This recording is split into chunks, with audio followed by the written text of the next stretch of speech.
You've heard, I'm sure, that I like to tell an anecdote or two. Well, life not only begins at 40, so does lumbago and the tendency to tell the same stories over and over again. His talent at telling those stories was widely admired, even by his adversaries. And he seemed to have one for every occasion. Governor Reagan, I now declare you to be duly installed as governor of the state of California. Jack Warner of Warner Brothers, I'd been under contract for a number of years, heard that I was running for governor.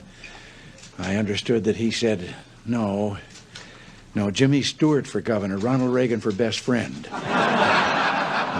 I, Ronald Reagan, do solemnly swear that I Howard Baker told me on the steps of the Capitol at the time of the inaugural, he said, Mr. President, I want you to know I will be with you through thick.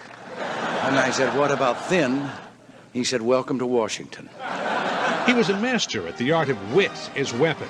With a sly, well-timed comeback, he could disarm even the press. Mr. President, in talking about the continuing recession tonight, you have blamed mistakes of the past, and you have blamed the Congress. Does any of the blame belong to you? Yes, because for many years I was a Democrat. His wit rivaled that of his two idols, Franklin Roosevelt and Abraham Lincoln. He liked to laugh, President Lincoln. As a matter of fact, he was criticized for it once, and he said, if I couldn't laugh, I couldn't stand this job for 15 minutes. Reagan clearly relished the job, missing no opportunity to joke about his favorite targets: communism, big government, high taxes. If the big spenders get their way, they'll charge everything on your taxpayer's express card, and believe me, they never leave home without it. And if his campaign were a Broadway show, it would be promises, promises.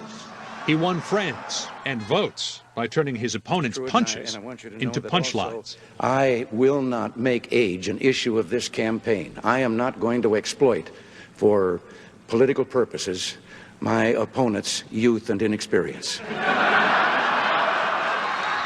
He exploited his own age to a fare thee well. On that subject, he was happy to aim jokes squarely at himself. One of my favorite quotations about age comes from Thomas Jefferson. He said that we should never judge a president by his age, only by his work. And ever since he told me that, I've stopped worrying.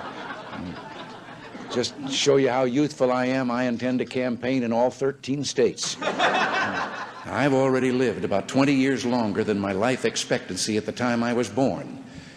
That's a source of annoyance to a great many people. When things annoyed him, he often used a laugh line to get in his digs. I was going to have an opening statement, but I decided that what I was going to say, I wanted to get a lot of attention, so I'm going to wait and leak it. So he quickly gained a reputation as the Teflon president, to whom bad news didn't stick. His ability to charm almost any crowd helped keep his popularity high. Now, I've been told that this is all off the record and that the cameras are all off. Is that right? Huh? I was told that because I've been waiting years to do this. In the Reagan joke book, the nation's capital was always good for a laugh. You know, you don't have to spend much time in Washington to appreciate the prophetic vision of the man who designed all the streets there. They go in circles. But he also enjoyed slinging barbs at certain other world capitals, particularly Moscow and Havana. It is said that Castro was making a speech to a large assembly, and he was going on at great length, and then a voice out in the crowd said, peanuts, popcorn, Cracker Jack. And he went on speaking, and again the voice said, peanuts, popcorn, Cracker Jack. And about the fourth time this happened, he stopped in his regular speech, and he said, the next time he says that, he says, I'm going to find out who he is and kick him all the way to Miami. And everybody in the crowd said, peanuts, popcorn, Cracker Jack.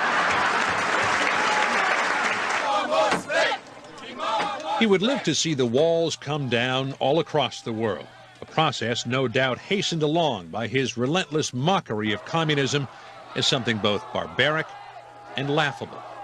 The commissar in the Soviet Union who went out to one of those state collective farms, grabbed the first worker he came to, said, how are the crops? Oh, he said, the crops never been better, just wonderful. He said, how about potatoes?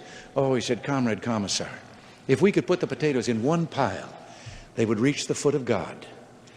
And the commissar said, this is the Soviet Union. There is no God. He said, that's all right. There are no potatoes. For 8 years, humor was a key part of the presidential performance. As his term of office came to an end, it was Ronald Reagan's nature to leave him laughing. As soon as I get home to California, I plan to lean back, kick up my feet, and take a long nap. I'll come to think of it, things won't be all that different after all.